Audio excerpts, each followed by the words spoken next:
Dan bagi saya ini sinyal atau alarm yang sangat berbahaya bagi Muktamar NU di bulan depan. Kenapa? Karena ketika muncul nama JK, seorang politisi, seorang mantan ketua partai beberapa tahun yang lalu gitu ya. Ini kan persepsi yang muncul, jadinya seolah-olah ini Demokrat menawarkan money politik dalam pemilihan ketua PBNU selanjutnya.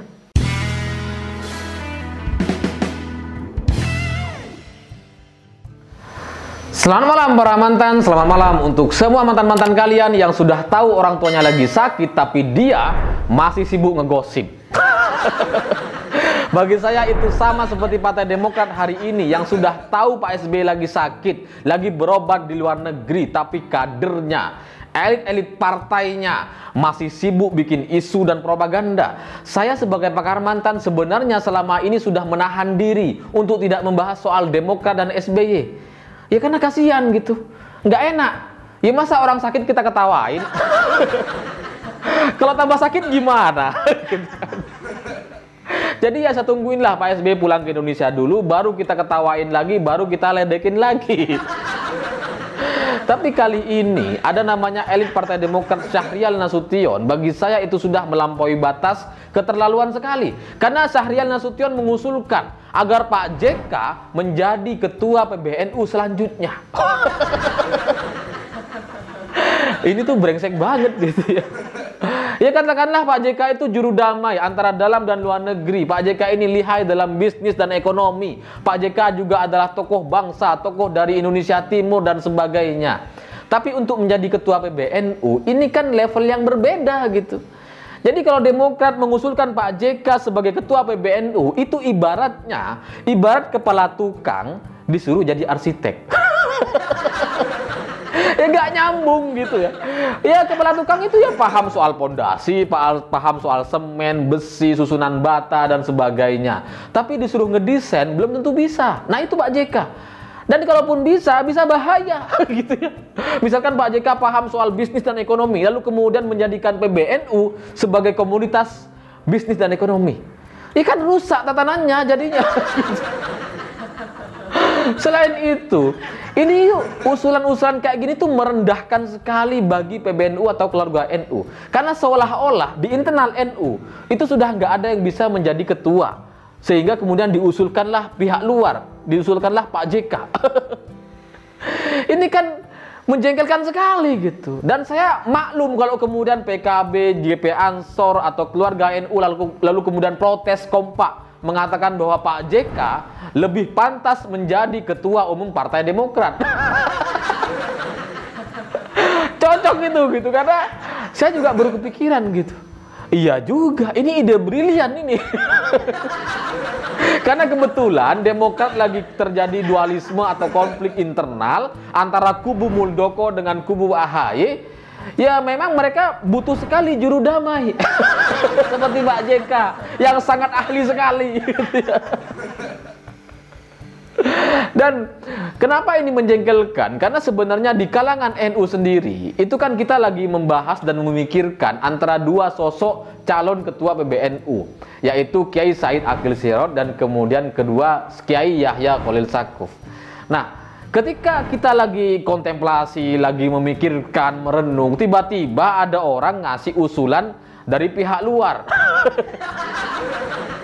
Ini kan usil banget gitu. Rasanya pengen kita cekik ini orang ini. Dan bagi saya ini sinyal atau alarm yang sangat berbahaya bagi Muktamar NU di bulan depan. Kenapa? Karena ketika muncul nama JK, seorang politisi, seorang mantan ketua partai beberapa tahun yang lalu gitu ya. Ini kan persepsi yang muncul, jadinya seolah-olah ini Demokrat menawarkan money politik dalam pemilihan ketua PBNU selanjutnya. Itu kan tujuannya gitu, karena politisi untuk menang dalam satu posisi itu selalu menggunakan money politik, umumnya seperti itu. Nah masalahnya lagi, kiai-kiai kita, ulama-ulama atau pengurus-pengurus NU sekarang yang banyak punya pesantren gitu ya, itu kan selama pandemi ini itu terdampak secara ekonomi, ya samalah seperti kita. Tapi para kiai ini banyak yang dampaknya tuh sangat keras sekali.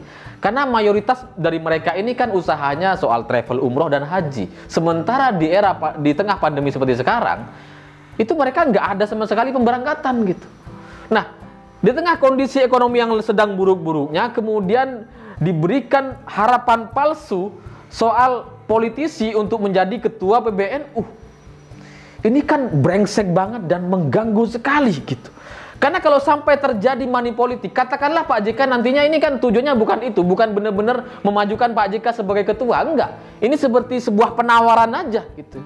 Kalau mau terjadi money politik, ya mari terjadi deal-dealan politik antara Pak JK, antara Demokrat dengan PBNU. Ini kan maksudnya gitu. Jadi bukan benar-benar Pak JK diusulkan jadi ketua, enggak gitu. Nah, kalau sampai terjadi money politik di pemilihan ketua PBNU, ini bahaya sekali. Apalagi kemudian terjadi pemilihan voting yang sangat keras dan berlangsung sengit. Ini bahaya sekali gitu.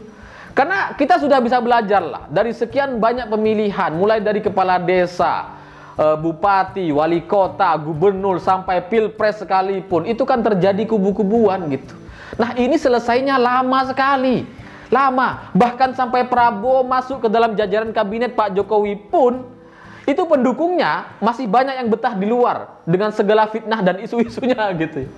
Nah, PBNU kita harapannya itu nggak sampai terjadi voting, sampai kemudian terjadi pemilihan yang sangat sengit seperti halnya pilpres atau pilkada.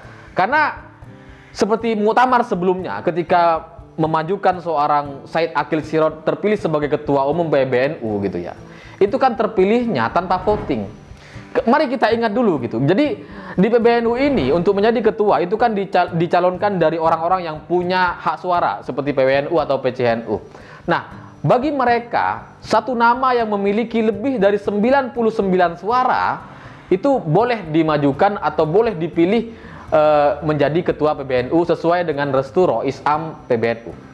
Nah, dulu ketika itu yang mendapatkan lebih dari 99 suara itu ada dua. Ada Kiai Said Akil Sirot dan kemudian Kiai As'ad Said Ali. Nah, tapi kemudian sebelum terjadi voting, Kiai As'ad Said Ali ini menyerahkan semua suara yang dimilikinya kepada Said Akil Sirot dan kemudian tidak perlu terjadi voting dan Kiai Said Akil Sirot kemudian terpilih sebagai ketua PBNU secara sah dan solid sampai sekarang. Nah, kalau ini terjadi dan kita bisa lihat gitu, PBNU sampai sekarang itu kan solid dan ya adem ayem aja gitu. Kalau kemudian terjadi sampai voting, kemudian ada money politik di dalamnya, ini urusannya bisa panjang dan lama sekali kubu-kubuannya. Masalahnya di Indonesia, ini kan kita sekarang November nih ketika video ini dibuat. Bulan depan sudah Desember akhir 2021. 2022 itu adalah tahapan kampanye Pileg dan Pilpres. Masalahnya, kalau PBNU masih nggak solid, masih terjadi kubu-kubuan, ini kan bisa disusupi oleh kelompok-kelompok eksternal lagi. Kelompok-kelompok radikal yang pengen numpang di PBNU dengan statement-statement dan pesan-pesanannya gitu. Ini kan bahaya sekali gitu ya.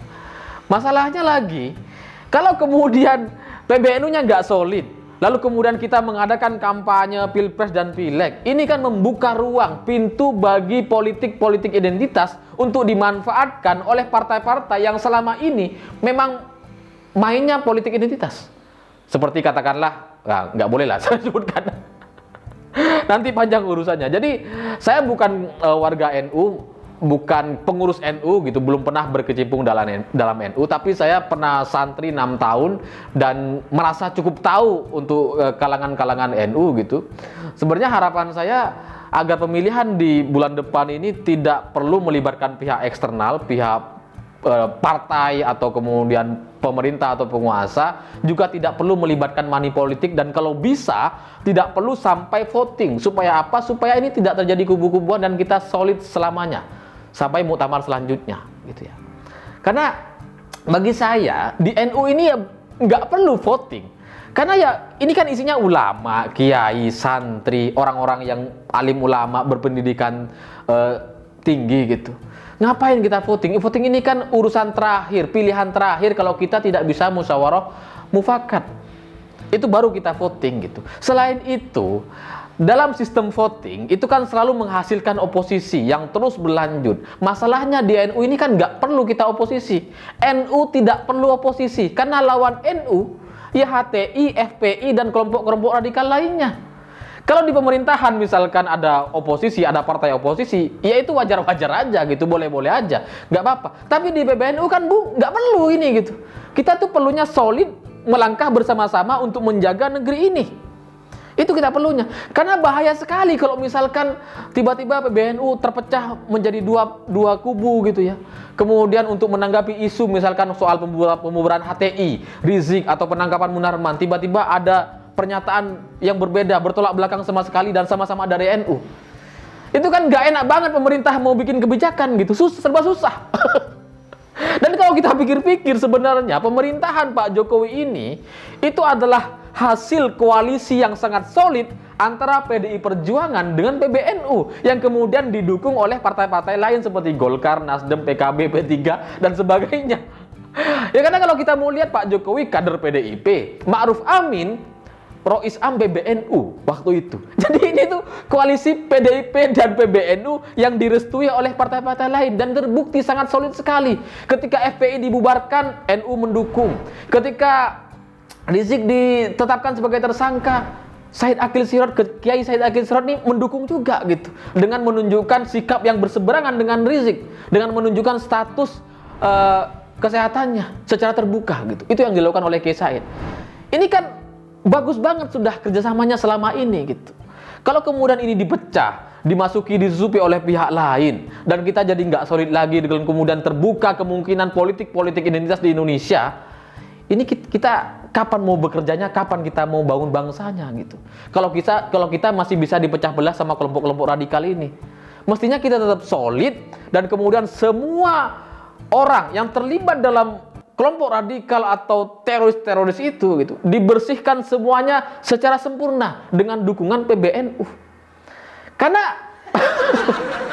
Karena NU ini memang bukan partai politik, tapi posisinya sangat penting bagi Indonesia, sangat penting bagi keberagaman di negara ini. Kalau NU-nya nggak solid, masih terjadi kubu-kubuan, apalagi dimasuki oleh orang-orang yang punya kepentingan politik gitu, seperti Partai Demokrat. Ini saya terus terang susah membayangkannya gitu. Sekali lagi saya bukan siapa-siapa, saya bukan pengurus NU, saya bukan kiai, keluarga saya nggak ada satupun yang tokoh NU atau tokoh masyarakat, nggak ada gitu. Saya benar-benar orang yang anak petani, orang jelata gitu. Tapi kali ini saya merasa penting untuk mengusulkan agar ke depan ini supaya kita nggak perlulah ribut-ribut di kalangan internal PBNU, karena musuh kita bukan internal, musuh kita bukan sesama warga NU, musuh kita ya di luar warga NU yang selama ini itu sudah berusaha keras untuk merongrong negeri ini dan ingin memecah belah keluarga NU. Jadi harapan saya ke depan, kalaupun memang terjadi voting, ya mari kita selesaikan secepat-cepatnya untuk tidak terjadi kubu-kubuan. Tapi kalau bisa, harapannya tidak perlu sampai voting dan kita selesaikan masalah ini, pemilihan ketua umum ini dengan musyawarah mufakat dengan kesepakatan bersama-sama untuk melaju solid dan tidak perlu terjadi kubu-kubuan di internal NU sendiri. Saya pikir itu. Terima kasih sudah menonton. Begitulah kura-kura.